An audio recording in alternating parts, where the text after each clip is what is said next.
chers leaders communautaires, chères femmes, chères jeunes filles. C'est pour moi un insigne honneur de prendre la parole aujourd'hui au nom de Mme Maïmouna Dièye, ministre de la Famille, de l'Action sociale et des Solidarités de la République du Sénégal, à l'occasion de la célébration de la Journée internationale des droits des femmes, édition 2026 de la CEDEAO.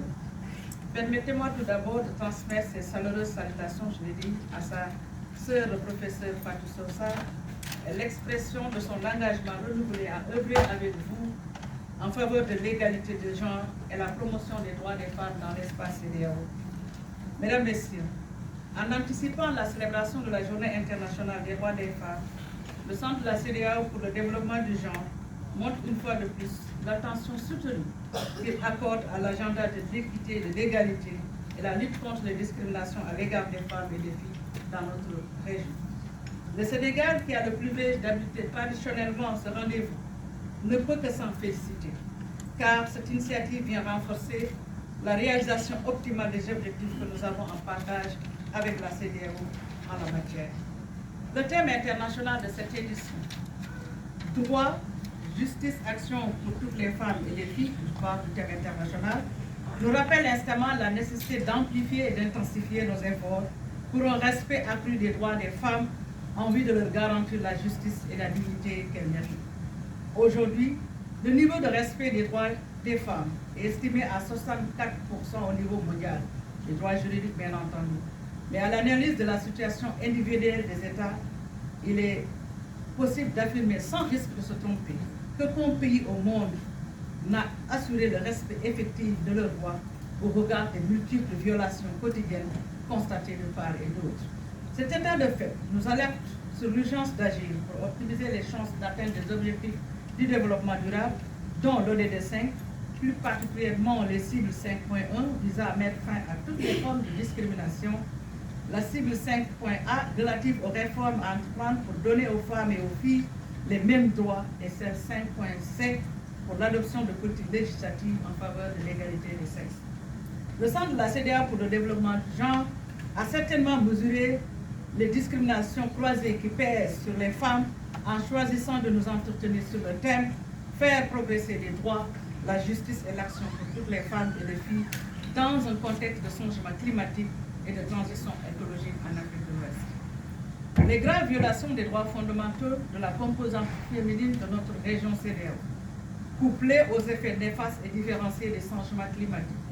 ne font qu'exacerber la situation de vulnérabilité des femmes et des filles. Oui, cette dernière décennie, les femmes de l'Afrique de l'Ouest font face à de multiples défis,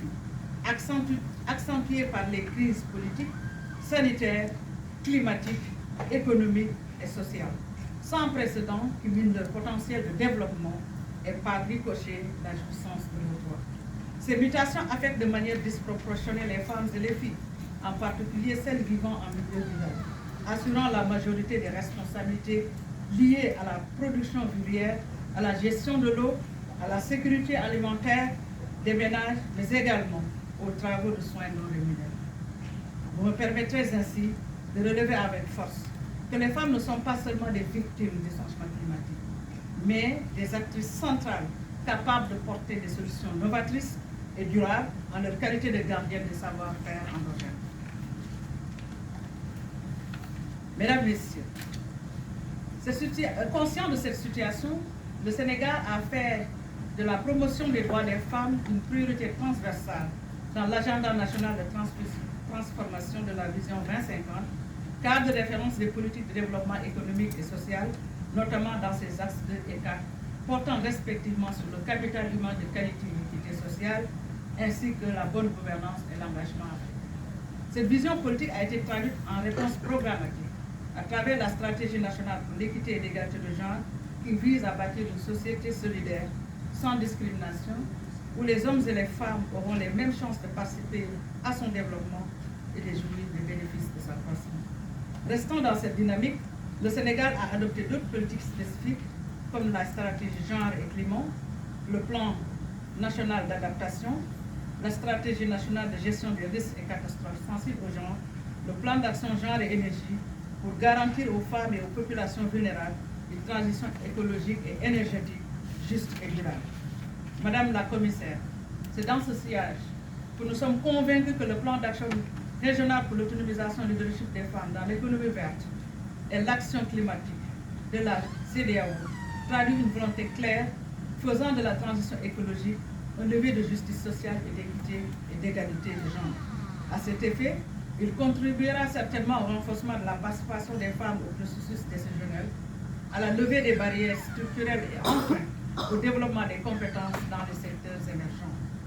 Ces objectifs s'allient parfaitement avec les priorités gouvernementales du Sénégal, qui a fait du genre, du climat, de l'emploi, du numérique, du territoire, les 5 piliers de sa vision à l'horizon 2050. Mesdames, Messieurs, saisissant l'opportunité qui m'est offerte à travers cette tribune, je plaide pour la mise en place d'un fonds régional climatique adapté aux besoins des femmes pour impulser leurs orientations vers les métiers verts avec un accès effectif à l'énergie propre. Chers participants, avant de conclure, je voudrais au nom de Mme Maïmouna Dièye et au mien propre réaffirmer l'engagement de l'État du Sénégal à transformer les initiatives et les impacts réels pour les femmes et les filles, en impact réel pour les femmes et les filles. Également, vous permettrez d'exprimer notre profonde gratitude au sein de la CEDEAO pour le développement du genre, pour son engagement constant et sa fructueuse collaboration avec notre pays, qui nous a valu des résultats tangibles en faveur de l'équité et de l'égalité hommes-femmes au Sénégal.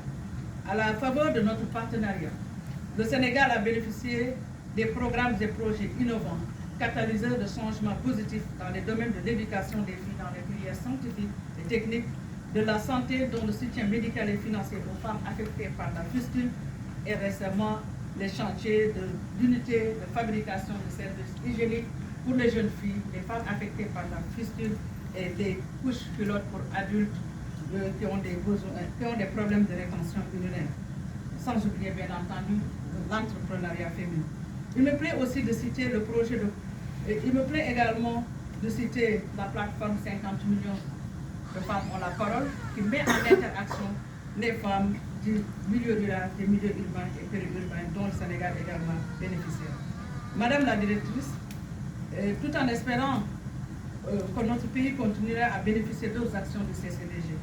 nous accueillons vivement les nouvelles initiatives en matière de participation politique des femmes et la promotion de la paix.